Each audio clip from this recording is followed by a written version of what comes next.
Welcome to Amazon Answers. I am Jared, and today we are discussing Justice League Dark from DC Rebirth, one of the few really good DC Rebirth books. First off, apologies on being late. That's on me. But so today, so I'm going to start off by explaining what the Justice League Dark is. So it's a new 52 concept, and the idea is it was a Justice League subdivision that's intended to combat the magical threats in the DC universe. So that's what the Justice League Dark technically is.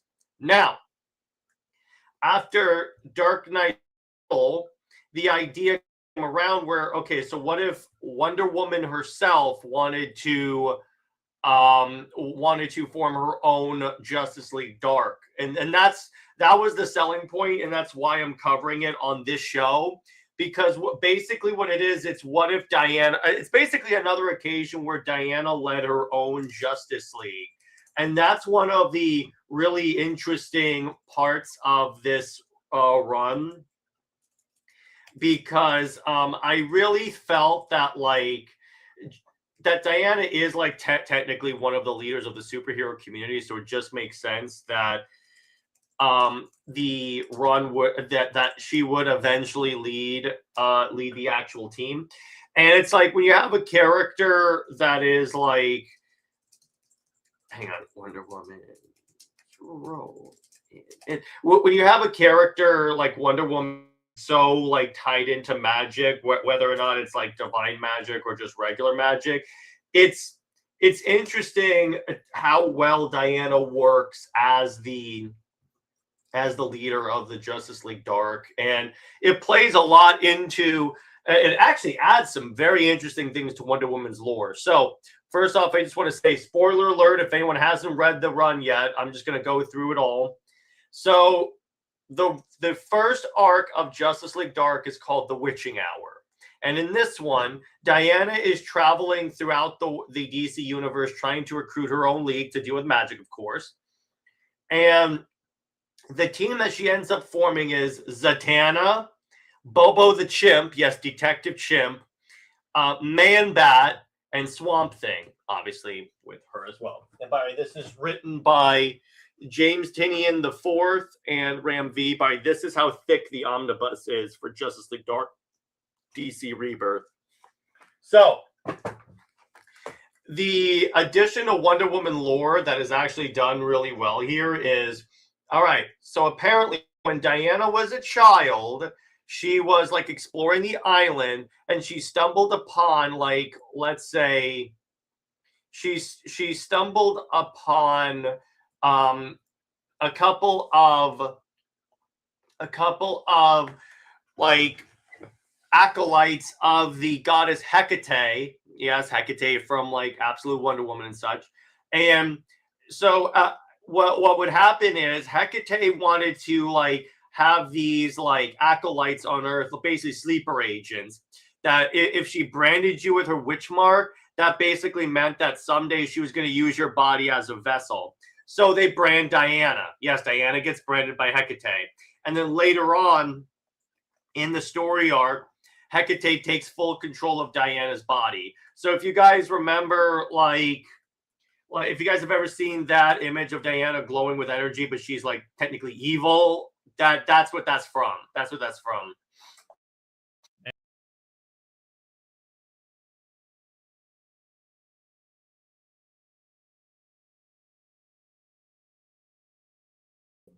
Apologies, everyone. I'm having technical difficulties at home.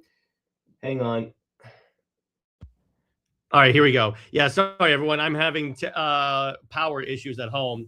But anyway, so what you have here is Diana would eventually essentially apologies, would travel throughout the DC universe and eventually come into direct conflict with Hecate when she herself activated the power of the Hecate witch mark in order to actually combat Hecate as a goddess. And it was really cool. Yeah, I know, Jage, my camera's off. It's because I'm having issues with my power at my house. So just please bear with me.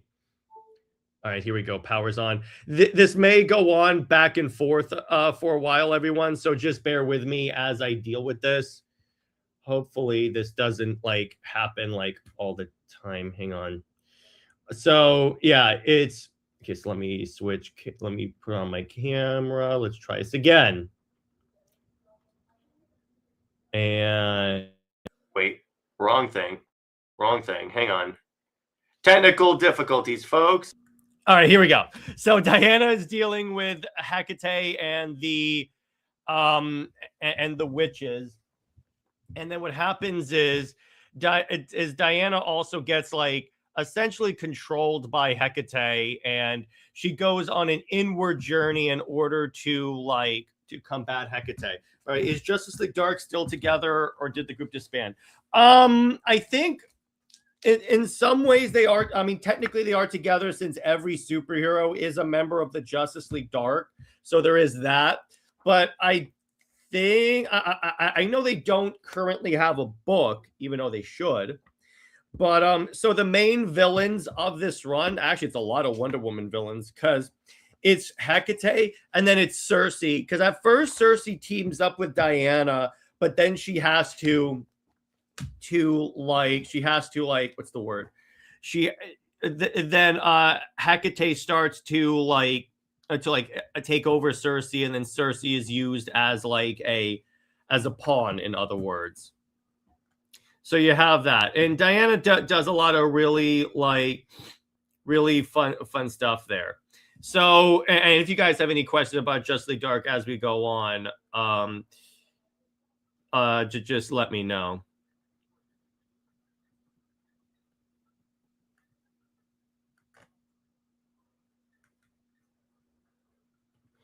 But yeah, but regardless, a lot of what Justice League Dark does on this, what I really love about this particular run, or Dr. Fate, Shazam, and the Spectre members.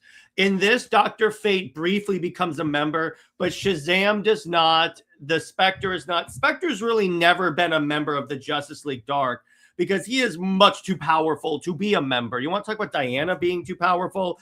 The Spectre would be too broken as a member of the Justice League Dark. So let's be very clear about that. The other stuff, so the other storylines that happen in this besides the Witch Mark, because there are a lot, and a lot of this is intended to build upon basically to how powerful is Spectre. Well, he's God's vengeance.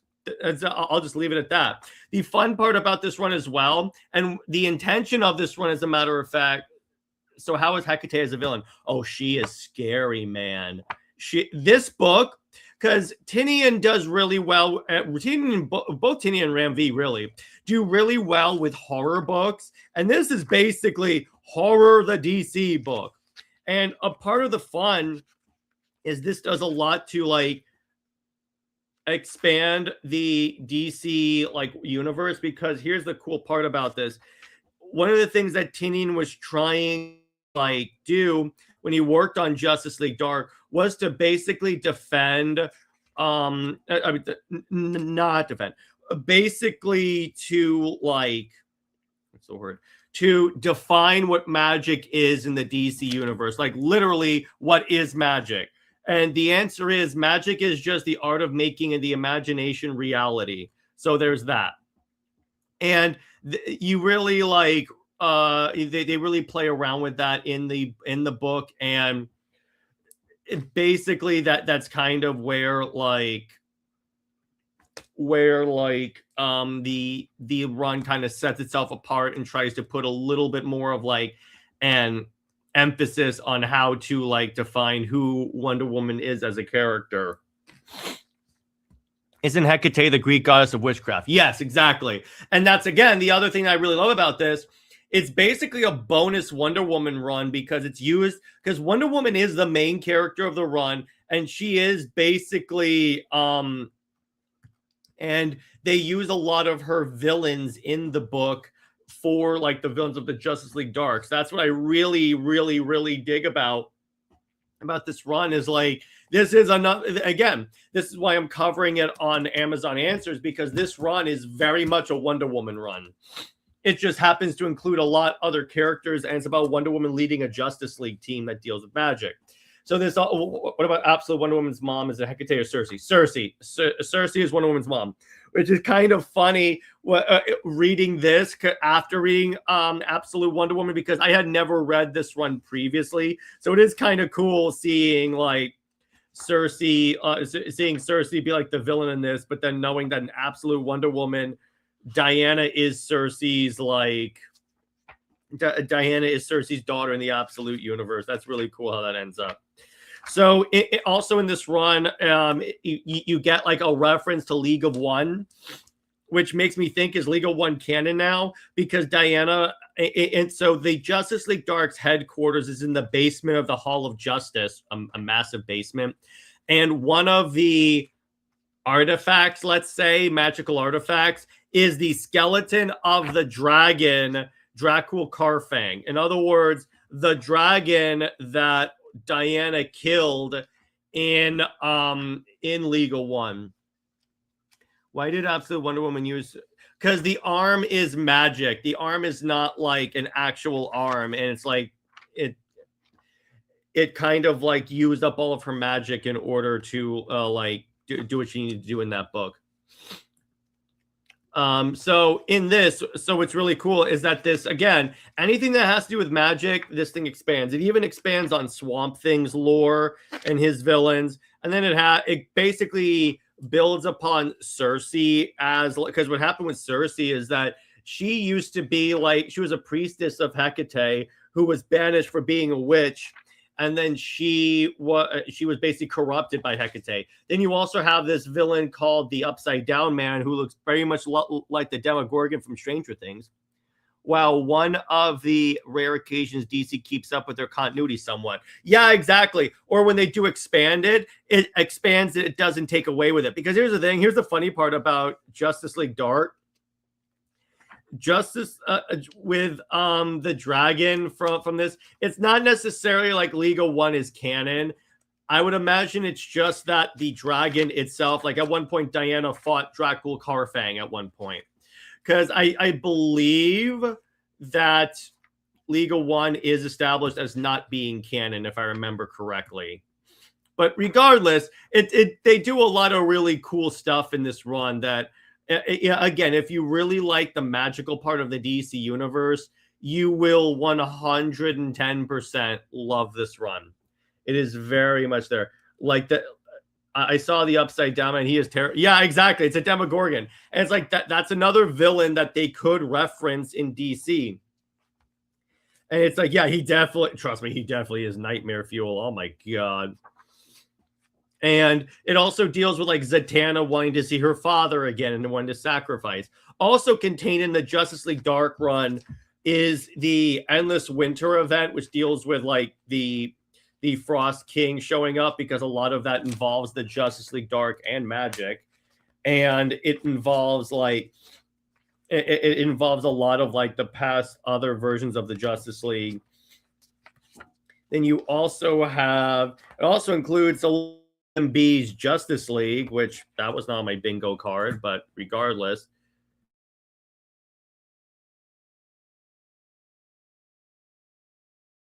Excuse me. So since she was raised in the underworld, does that make her cannot be the daughter of Hades? No, because that doesn't, because Hades, not everyone that's in Hades is Hades' kid. Hades is called, she's raised in hell. She's raised in hell. That's what it is. So does Constantine show up? Yes, he is. He is 100%. He becomes a member of the run throughout a good portion, a member of the team throughout a good portion of the run. And actually Ram V and Tynion actually do a lot of really big expansions of Constantine as a member of the Justice League Dark. And then there's like a lot that it really builds for. And again, it's like with DC, it's like, hey, you could actually play with this and make it actually work really well if you really wanted to do it properly, but who knows. What about Blue Devil? Is he in the group? Blue Devil is, but he's kind of a side character in this book. Who does Raven show up? Raven is not necessarily involved in this book because I think she was still with the Titans and Teen Titans at this point. Also, Blue Devil and the Enchantress a couple, or was that just one thing for a Halloween issue? I don't know. I'm not that familiar with Blue Devil as a character. Let's see. What else does this run do really well besides everything? Again, the characterization of Diana is virtually perfect, and Diana really does a lot to work with like her allies and basically earn them. It also expands a lot on Detective Chimp, because when you think about it, Detective Chimp is like cursed with like knowledge, and he remembers everything, and he is like immortal. So he deals with like the consequences of his actions. You learn why he drinks so much. There's like an actually really interesting like work with there's actually a ton of interesting like there's actually a ton of like every character gets more. How does it expand the magical side? Well, it gives magic a history, for one thing, Cameron. Like it explains like the entire history of magic in the DCU. It expands who the major players are, and it really expands on the power levels of certain like magical like components of the DCU. Why is Nabu a jerk to the house and after preventing him from seeing their kids? Well, because his whole idea is like he needs to be able, because there needs to be a Dr. Fate, and he does, and he always feels like being like hyper focused on the job. But it's not like he's being a jerk. It's because when you look at what Dr. Fate deals with, there's a certain like this way, it's understandable when you actually understand like who Dr. Fate is as a character. It's a different like it's a matter of like based on the threat that like magic faces on the entirety. Let's see what else. Nabu's supposed to be the Lord of Order, yet he consistently is cruel to his host. He murdered Dr. Fate's father. He's possessive. Yeah, but he sees that as promoting order. Again, is he wrong? Basically, all he's doing is promoting order. That's basically what he's doing. How is Zatanna used in this? Because I always thought she was the leader of Justice League Dark. Well, she was in the New 52 run. Okay, so here's the thing. There were 2 Justice League Dark runs of note. There's the New 52 introduction of the team, and then there's this. Now, in this, it's like Zatanna becomes the leader of the Justice League Dark because, remember, after Death Metal, Wonder Woman is dead, but she's actually in Asgard. But while Wonder Woman's away, Zatanna takes over as leader of the Justice League Dark, and that actually like they actually do a fair amount of like expanding on Zatanna's character as she steps up to lead after Diana's apparently killed. So it's like Zatanna actually has to like earn it. In other words, didn't John Constantine become Dr. Fate and Ragman? I don't know, JH. But regardless, with this, they also do like this cool thing where during the run they have to fight like this villain, and the Justice League Dark have to become like corrupted in order to fight it. And I'm gonna show you this image of it. Hang on, this is Justice League Dark number 12, Justice League Dark 12. I want to show you guys this because I think you guys would really like this cover. This is a really cool cover. So this is the team. So this is what the team looks like when they're all corrupted, and basically using it as a way to fight. Here we go. So we got Superman Bet.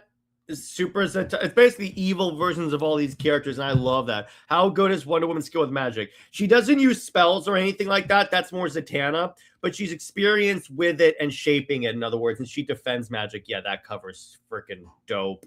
I'm sorry. That is just ridiculously good. Cameron says, why do you think Diana's the best friend for the Justice League Dark besides the obvious? Well, again, it's the magic side of it. And like, it really, because magic can deal with like a broad factor. Yeah, Man-Bat was good in this.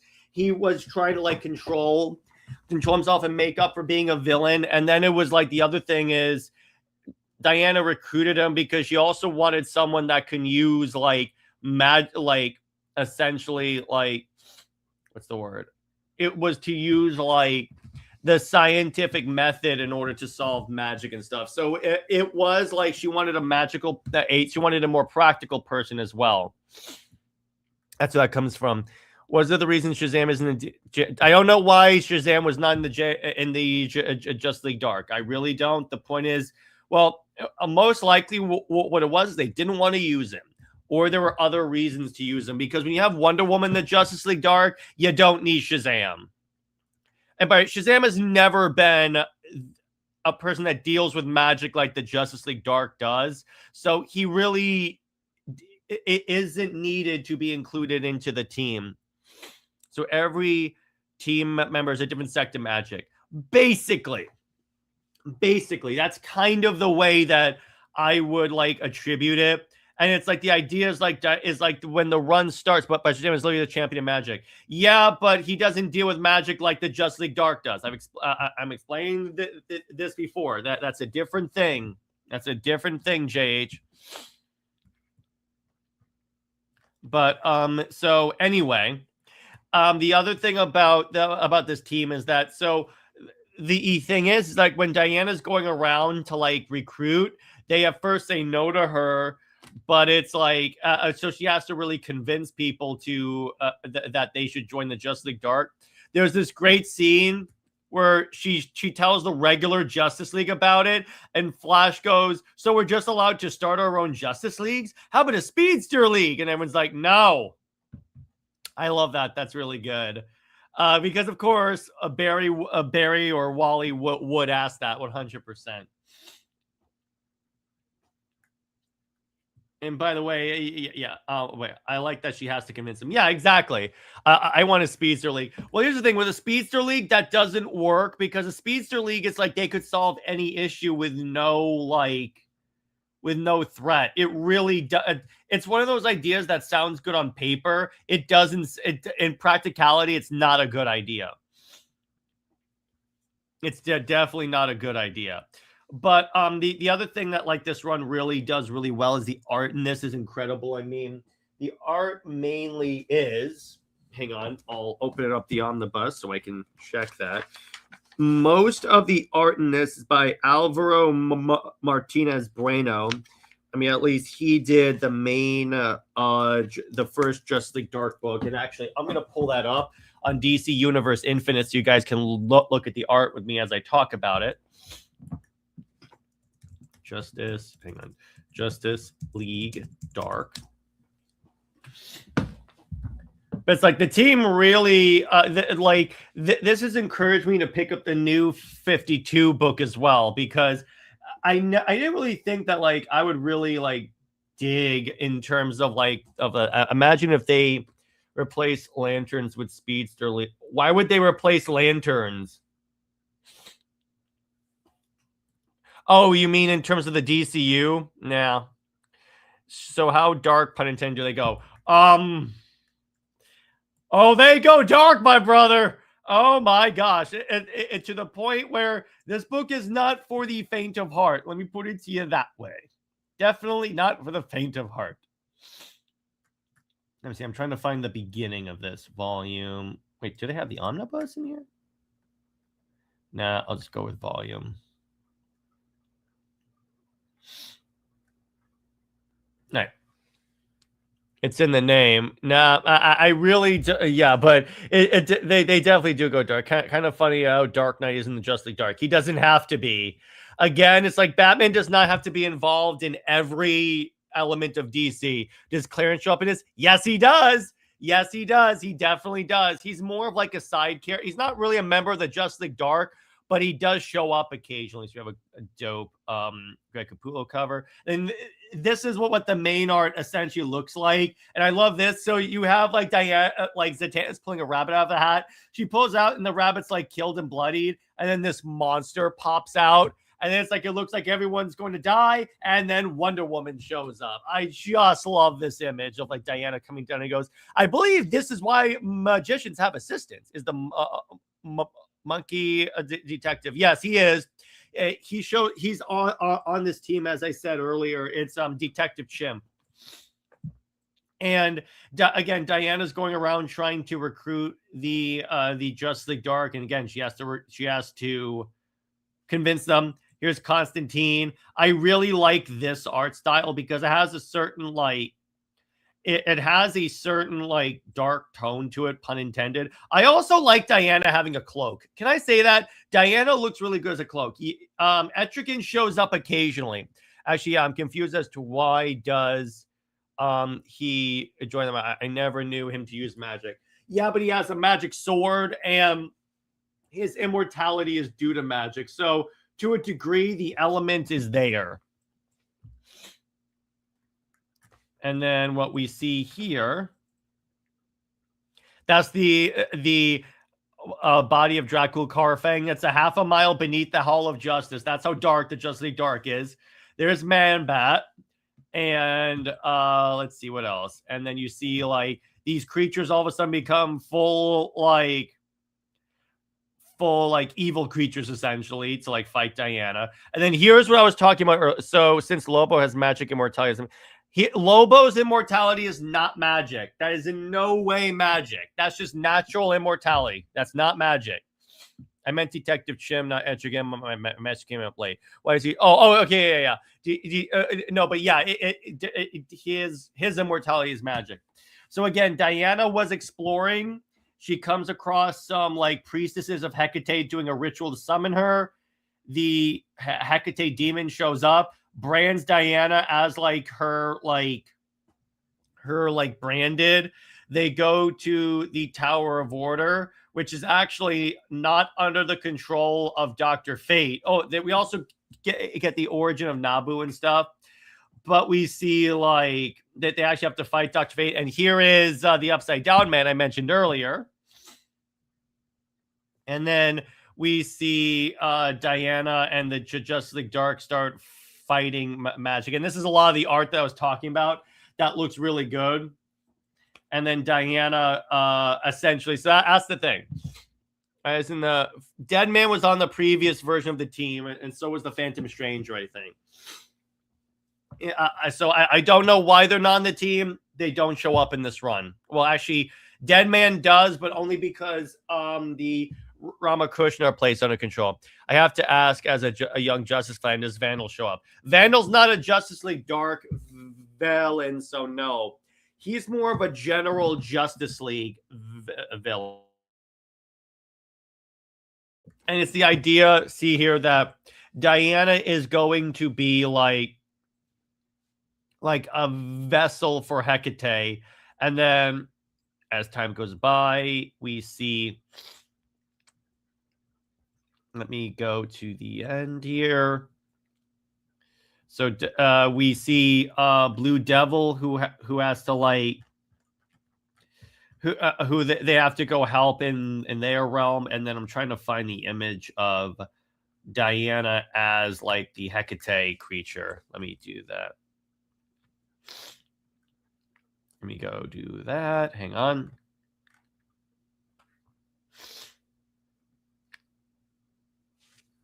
Which team is stronger, Magic users, the Shadow Pact or Justice Dark? I don't know because I don't read Shadow Pact.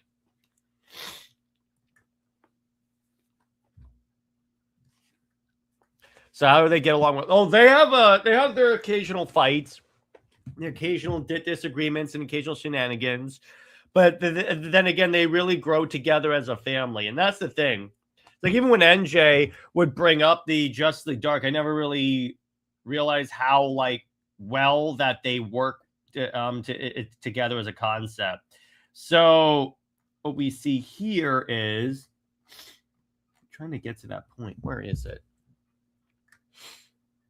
because there's a moment in here when Diana has to like power up in order to fight. Oh yeah. Also, doesn't Aquaman have his own a magical team called the?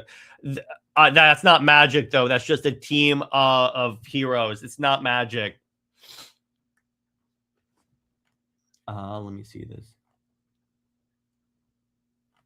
So over here we have. Trying to find it. This shouldn't be that hard to find. What's going on here? But other than that, let's see. Let's see, shall we? Because I'm trying to find that actual image of Diana when Hecate takes complete control of her.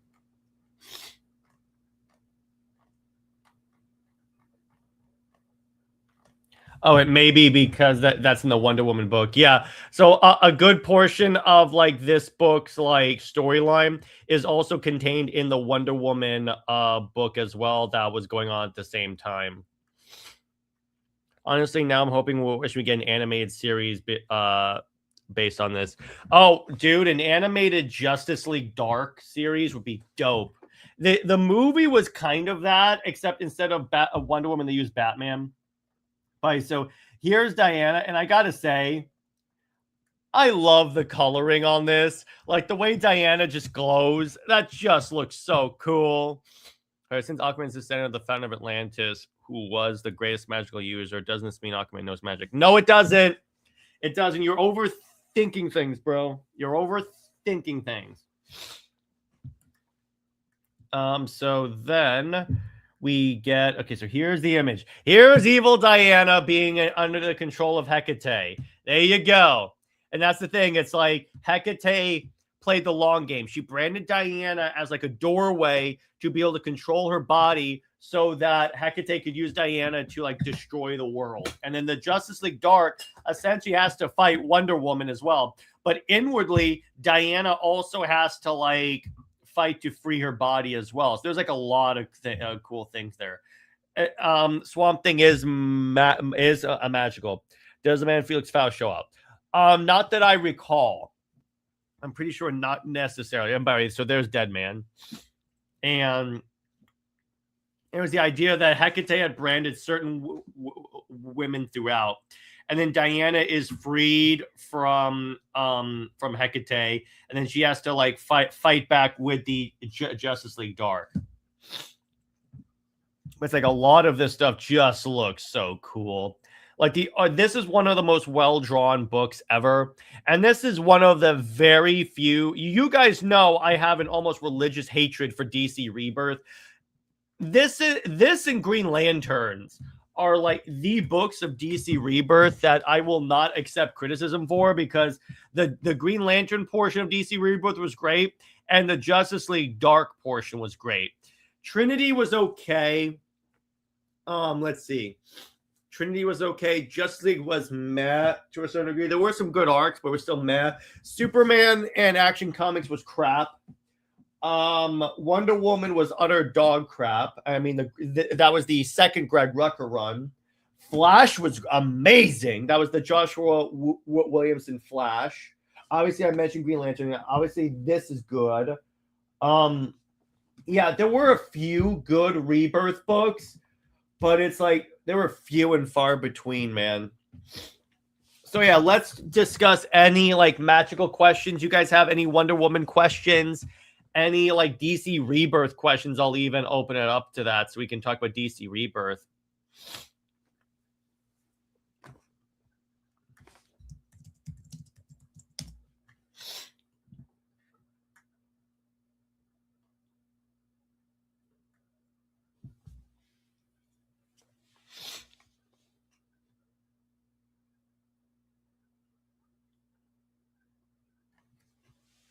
But yeah, you guys can ask me any question. How did the wizard gain the power of the gods to create Shazam? That I don't know, because I don't think they really I don't think they've really gone into that yet in terms of the books and the lore and stuff. I could be wrong, but I don't think so. Could this series be a trilogy of movies as well? Oh, yeah. Oh, if they just want... Here's the thing. If someone were to ask me, okay, so if like James Gunn came to me and said, what's your idea for a Justice League Dark movie series? Put this omnibus in front of him and saying this, just do this. Because you get Wonder Woman in it, so she's the lead. You get like a lot of other like minor characters using Wonder Woman as a vehicle to prop them up, like Zatanna. Because Zatanna recently, like relatively recently, has gone through. I think Zatanna is rapidly approaching A-list character if she's not there already because of all of her books selling out. That's like the one next level book where I was like, I'm fine with her having an ongoing because she deserves it. But you also have like Swamp Thing and all these characters, and you can really lean in on the horror angle of DC if you use this. But you also get to like expand on Wonder Woman's lore as well. Is Solomon Grundy magic? Yes, he is. The magic is what brings him back as a zombie. It's the magic of Slaughter. I think it's Slaughter Swamp is what gives him his immortality.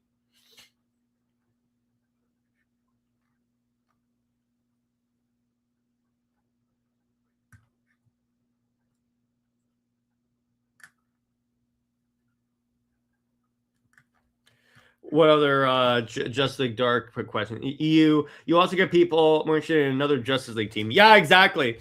You can because this does a lot of great world building. Because what this does is, it does. Ra's al Ghul no magic. No, he doesn't. He doesn't know how to use magic. If that's what you're asking, he doesn't know how to use magic. That's the key point there. So let's see what else. What else do you guys want to talk about in terms of Justice League Dark, Wonder Woman?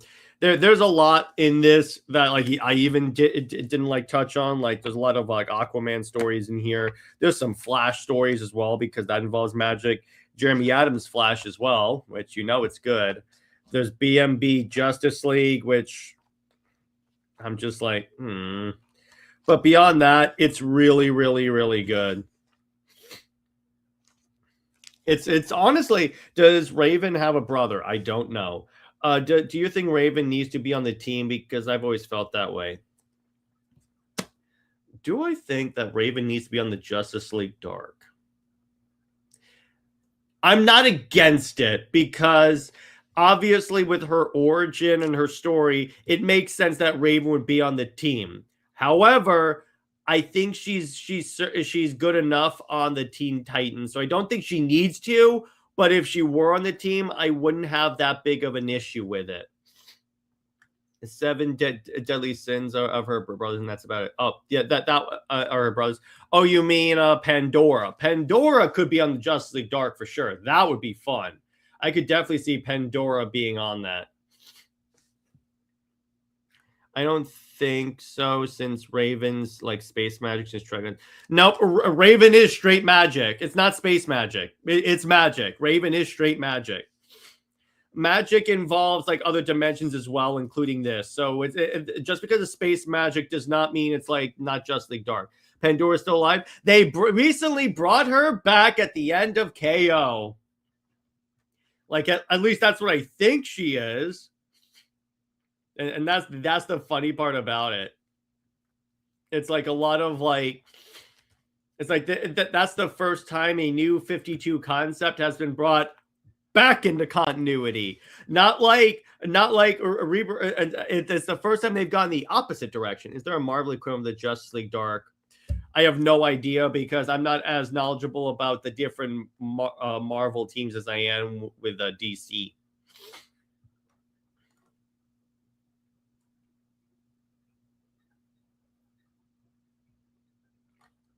Yeah, so what other questions do you guys have? What other Justice League Dark questions? DC Rebirth questions? Yeah, but which Justice League member could beat Doctor Strange? Any of them? I would say either. Well, it really depends on what type of fight you're talking about. If you're talking about a straight up fight, Diana. If you're talking about a magical fight, probably Zatanna. Would the Justice League Dark be profitable enough for casuals? Well, you have Justice League in the title. That's it. And if you use this lineup, you have Wonder Woman in it. So let me put it this way: as opposed to the other obscure-ish DC teams that, like, I'm sure Gunn would love to make movies for, this is the one and the lineup that I think stands the best chance of drawing in the audience crowd, because you have like the mainstream character of Wonder Woman on the team. Otherwise, I wouldn't necessarily say it.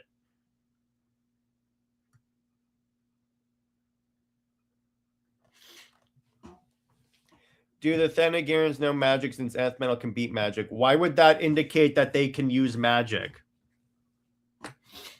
Why would that? That's not like an indicator of if a race can use magic. Are you planning any more interviews? Good question. Next Wednesday, not this coming Wednesday, but next Wednesday, Britt and I will be interviewing Stephanie Williams, aka the writer of the last 2 Wonder Woman issues. She wrote the Nubia series. She expanded on Themysciran's lore, and it'll be on the it'll be a live edition of Wonder Woman Wednesday. What trials does Diana go through in this book? Oh, yeah, she has to go through a lot of inner trials and dealing with like her own position as like a leader and how to inspire people in this run. Like, again, I say Diana is the lead of this book, and they do it in such a great way. And Ram V and Tynion understand Diana to the point where if they were announced as the next Wonder Woman writers, I would be totally in favor of that. Was she the one who wrote about Mary Marvel? No, that was Josie Campbell was the one that did that one.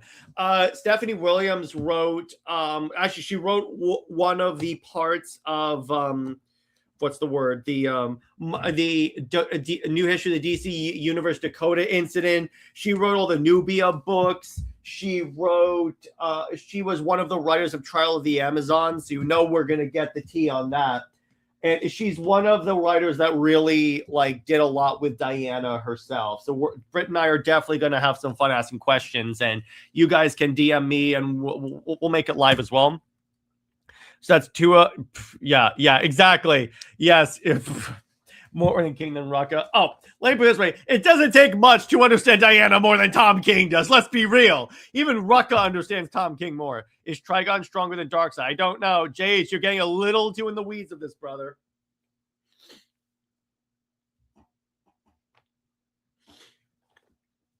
But yeah, but it's like that's the thing. There's a lot of writers. And by the way, Stephanie Williams understands Wonder Woman as well. She is one of the best writers, I think, for Diana's world. And let me put it this way: if she came, let's say she's not given the Wonder Woman book, but DC decided, hey, let's give her the what's the book? If like let's let her write the Sensation Comics book that really expands on it. Unfortunately, I missed that, but I had a lot of interesting questions for him. Well, we'll have him on again. Obviously, Jeremy was like a fantastic interview, and Britt and I had a lot more cool questions to ask him as well. But he only had like an hour to spend with us, so I didn't really. So we had to like go. Okay, wait a minute here. It's off topic. Is Atomic Skull a rip of a Ghost Rider because they're original exactly alike? Not exactly alike, but I wouldn't say so. And Robert's more of an expert on Atomic Skull than I am, so you might want to ask him in terms of that. But yeah, so Stephanie's going to be really fun to interview, because again, it's like Britt and I have the plan to interview all of the big Wonder Woman writers to basically like get their perspective on the character. I don't know if Diana is really that tough character that people should they make a live action Justice League Dark series. I have JH, I answered that previously. I said definitely yes is my opinion on that. but yeah, it's like the ideas that Brit and I are going to be really expanding on like reading about well, not really reading, but interviewing Diana's like Diana's writers in order to like get down on, is she really that hard? I'm curious about Williamson's questions of why she ignores Nubia in the new arc, even though she always emphasized it before. Well, remember, if you're talking about new arcs, if we talk about 29 and 30, A, she didn't ignore Nubia, but B, there's very little she could do that was original, considering it was a story that's basically an interlude for Tom King's story before the Wonder War starts.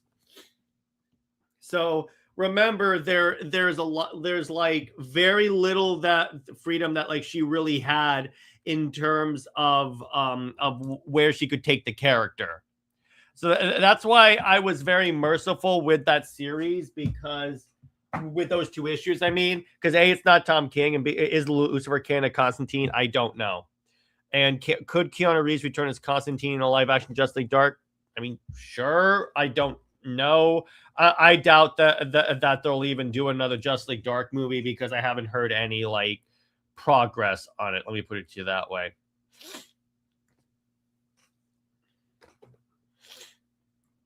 What other quick questions do you guys have? You won't have Adams anymore. I'll definitely have Jeremy Adams on the show again, 110%. He's down to come on again. Just I'm going to give it some time. I'll also be seeing him at MegaCon in Orlando this coming Saturday, so I'll be sure to ask him a couple of questions as well.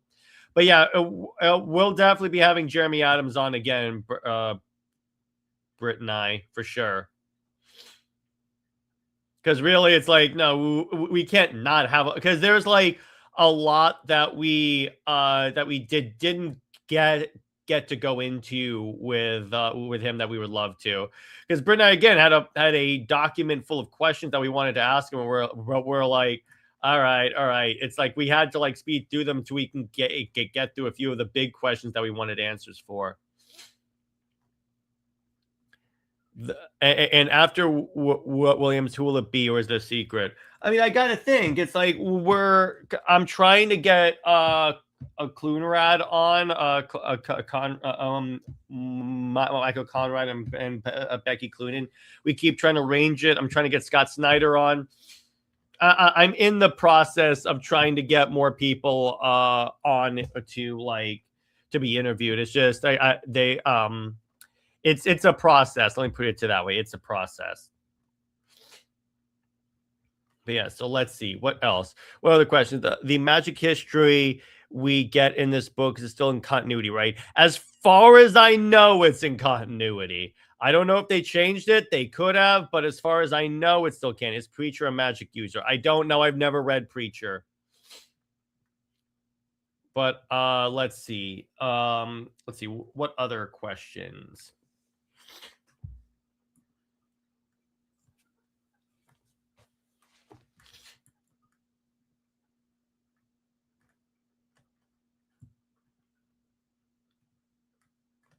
Let's see. What other questions do I think that could use some answering? Maybe you guys would like to bring up. Will you have a discussion with King? Let me put it this way. I could reach out if somehow I make it past the background check of, do you really want to go on this channel? I would definitely have a conversation with Tom King after his Wonder Woman run and really like get into some of the questionable creative decisions he made. I would consider it. I would consider it.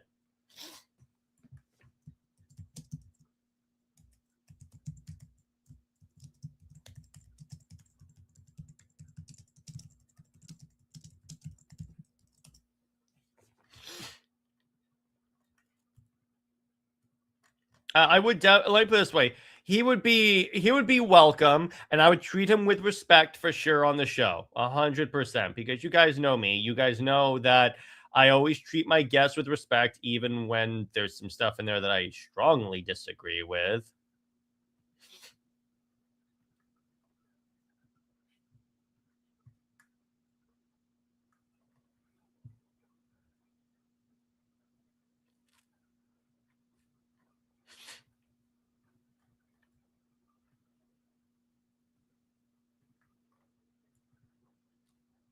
What else? What other questions? How many people have held the mantle of Dr. Fate besides Ken?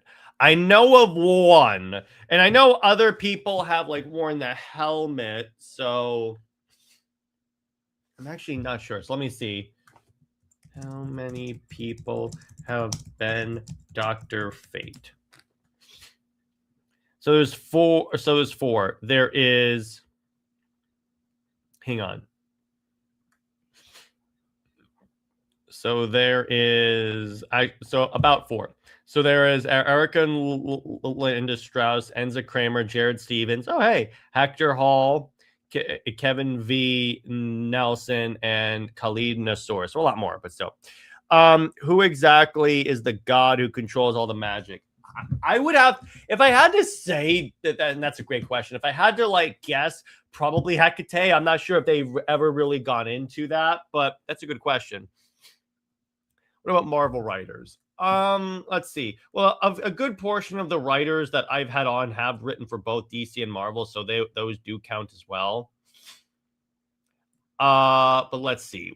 What other ones would I say work really well for that? I would have to say probably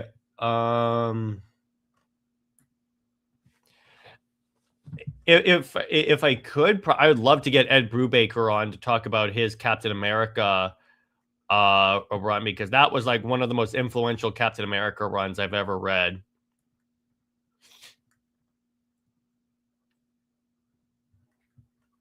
I would have to figure that out there. Is Cthulhu mythos? I don't know. I know they mention it, but I'm not exactly sure.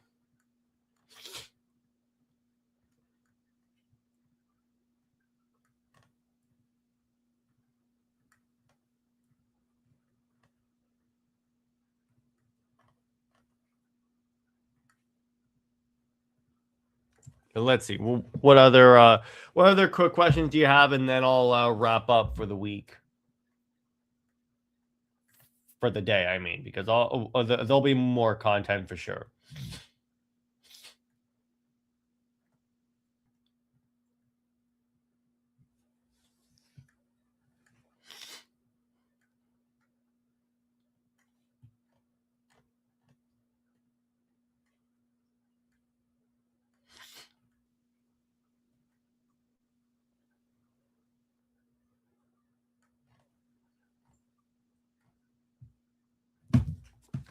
Thanks to Brubaker for the deadly class, but no thanks for the hiatus ending. Yeah, I hear you.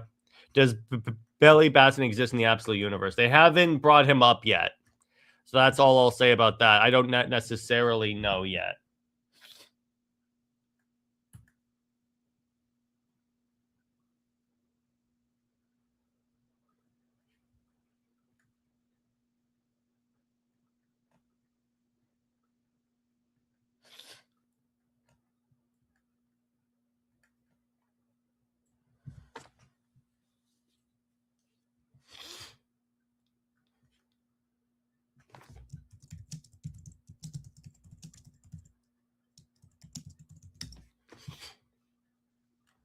Yeah, so keep the question. Does the question show up in this for even just a little bit? No, because the question is not exactly a magic like character.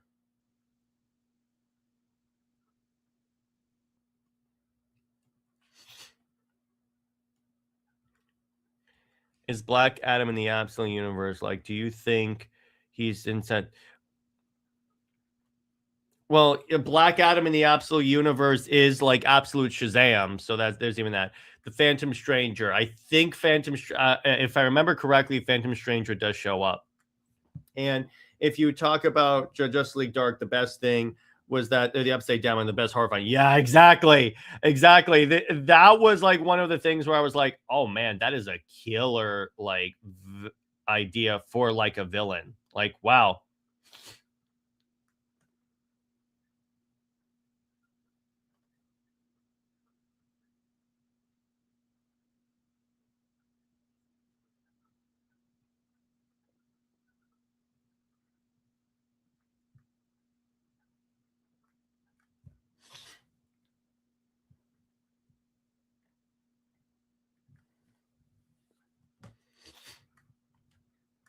Oh, he's not. I thought he was given God's Wrath or something like that. They've gone back and forth on that a lot. So exactly how many Magic users are there in DC in total? I can't give you that number. I have no idea.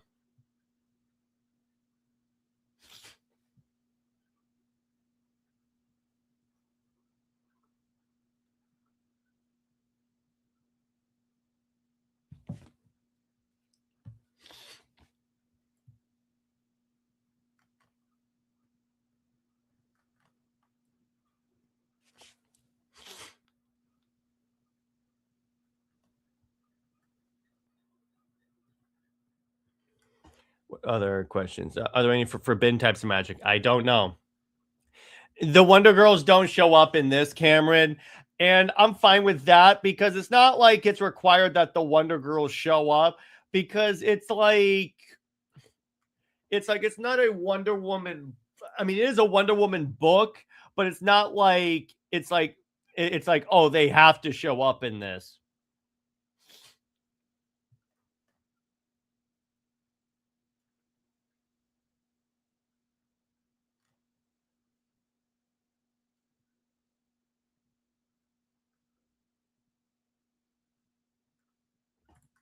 Fair and valid. Yeah, it's not like writing the main Wonder Woman book and not including the Wonder Girls because that's stupid, or like including some bastardized versions of them because you don't know how to write them.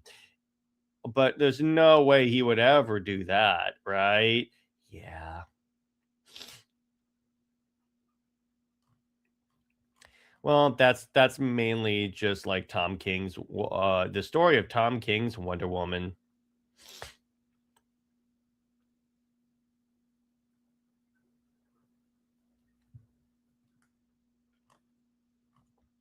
Isn't Hermes the god of magic since the Greek mythology? Hermes is the messenger gods. What are you talking about? That's not true at all. But so let's get some final questions in here, and then we'll wrap up for the day. And then while you guys get the questions in, tomorrow is Super Wonder the Super Wonder Legacy episode where Britt and I compare Diana to Red Sonja. No matter either aren't like necessarily the like bloodthirsty warriors that some people on the internet try to make them. And Wonder Woman Wednesday, I haven't thought about what I want to do for that one yet, but Under Two Capes, I'm thinking we'll do like a character analysis of either Emma Frost or Deathstroke. No, Jace, that's not a Greek. Yeah, that's not how Greek myths work. No, that's not how Greek myths work. In terms of movie night, we're going to be starting discussing the Terminator movies, and then for Super Wonder Legacy, on this coming Saturday, we're going to be talking about, does Diana really need a child? The answer is no. And again, this is going to be straight up an FU to Trinity and stuff, but we'll see what happens as time goes by. And in terms of like, do I have any like updates on King's Wonder Woman? It still looks like it's going to be 40. Do you think that KO came about because a generation has grown up saying who's stronger, who's going to win, any which version, age, universe, and that's this comic came about? I think it's more of the absolute universe was more popular than they thought it was going to be, and they wanted to like expand the story, so they did like KO. That's more of what I think it happened.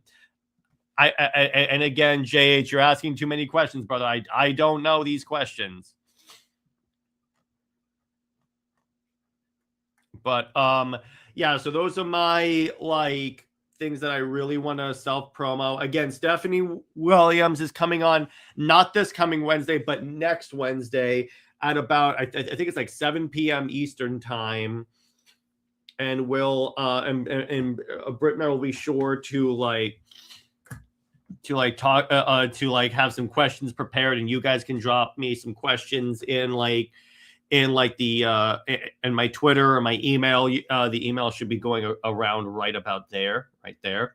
If you guys have any questions you want Britt and I to ask Stephanie, you should just fire an email to that. And yeah, so I think that's gonna do it for this week's episode. Apologies for the technical issues earlier, but and next week's episode, let's go over what next week's episode is going to be of Amazon Answers. Let me pull that up. That is going to be next week. We're doing our deep dive into Amazonian lore, like the actual mythological Amazons, where they come from, and the like, and what type of like stories DC has done with the Amazons as characters, and then we'll come up with like a new set of episodes. And I'll be if you guys happen to be at MegaCon in Orlando this coming Saturday, I'll be there. So if you guys see me, just go ahead and drop by and say hi. Stay at work, everyone. Remember, Lois Lane is Lois Lane, and Steve Trevor is Steve Never. She belongs to General Zod. He belongs in a wood chipper and is a sack of multi potatoes. Zoe Max about for life. I'll see you guys later. Bye bye.